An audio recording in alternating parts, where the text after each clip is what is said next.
can hear you, the rest of the world hears you, and the people who knock these buildings down will hear all of us soon. Who can forget that moment? That was President George W. Bush 3 days after the attacks of 9/11, standing with a bullhorn in the rubble of the World Trade Center in New York City. That was a moment that was etched in the memories of so many Americans. Of course, the attacks of 9/11 changed his presidency in an instant. And right now I'm standing in the George W. Bush Presidential Center on the campus of SMU, about 5 miles from Dallas, Texas. And I'm standing with the former president and former First Lady, President Bush. Mrs. Bush, it's great to see you both. Thank you, Matt. Good to see you. You excited about this? We are. Fired up. Yeah, fired up and ready to go. I know that you haven't been one to talk about your legacy a lot. As a matter of fact, one time you said to me, you're not going to decide your legacy. Others will decide it way down the road. And in your own special way, you said, Matt, I'm going to be dead when they do that. That's right. But you know this is going to put your legacy front and center, don't you? Well, I hope it not only puts some of the decisions I made front and center, I hope it puts front and center our desire to inspire others to serve the country. By helping a neighbor in need. In other words, this is a place to educate people, to explain some of the decisions I made, to talk about the principles that guided me, but also to encourage people to serve. It's a beautiful facility, and you were kind enough to say you'll give me a tour, and we're going to start that in just a minute, so I really appreciate it. Thank you for welcoming me here. Great, thanks, Matt. All right, a lot to get to. Savannah, let's go back to you. Okay, Matt, let's look forward to that. Let's get a quick check of the weather from Mr. Roker.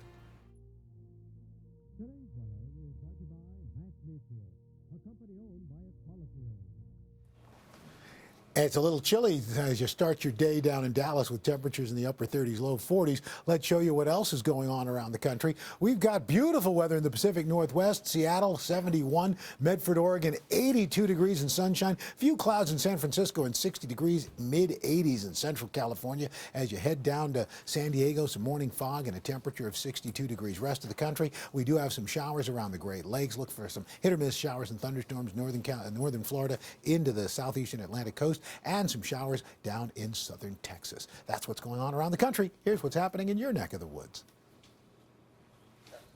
Do you want a weather.com? No weather.com, just to Matt. No weather.com. No weather.com. Is that where he is? 15. You're going straight to Matt. Yes, I am. I hear I'm going straight to Matt. 7, 6. I was 5, busy. 4, 3. And that's your latest weather. Matt? All right, Al. Thank you very much. Back here at the George W. Bush Presidential Center, just outside Dallas, with the former president and the former First Lady. And there were so many key moments in your presidency that are captured in this center.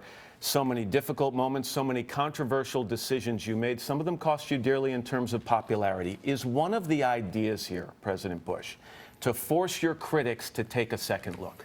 I never thought about my critics. I thought about just laying out for the American people the events of that began the 21st century, and let them understand what it's like to make a decision, talk about the different events that took place, talk about some of the successes and some of the failures, and because ultimately history will judge whether critics are right or wrong.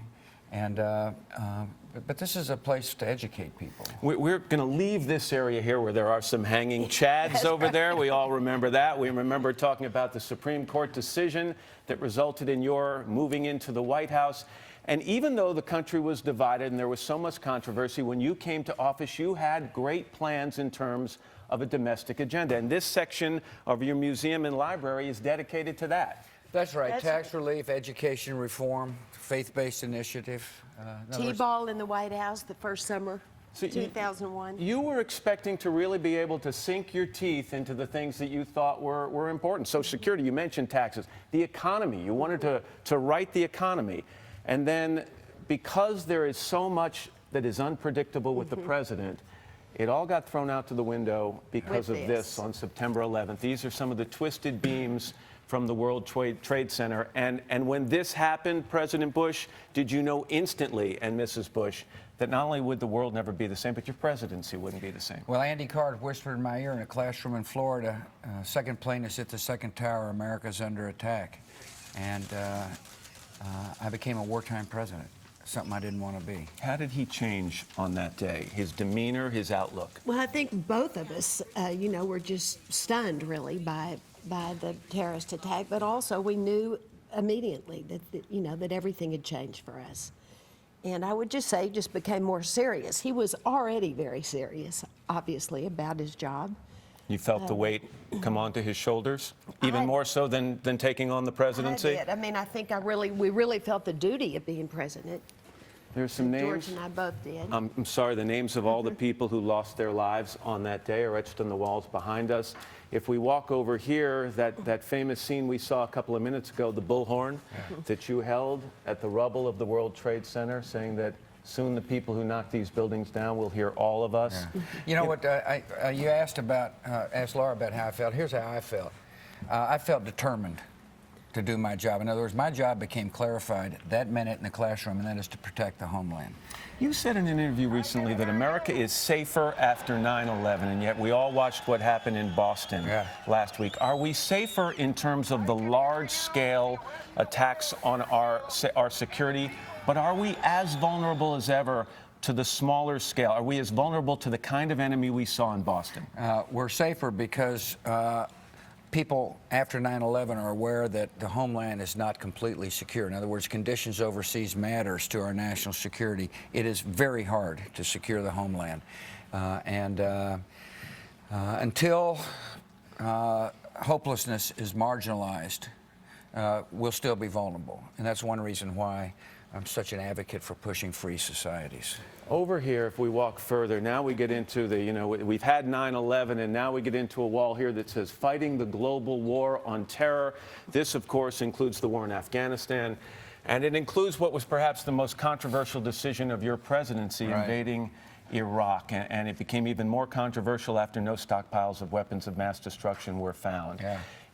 Do you want people, and there's one area here called the Decision Point Theater, do you want people to look at some of the information you had, and do you think you'll convince the people who thought that was an unjust war, the wrong war at the wrong time, that perhaps you were right?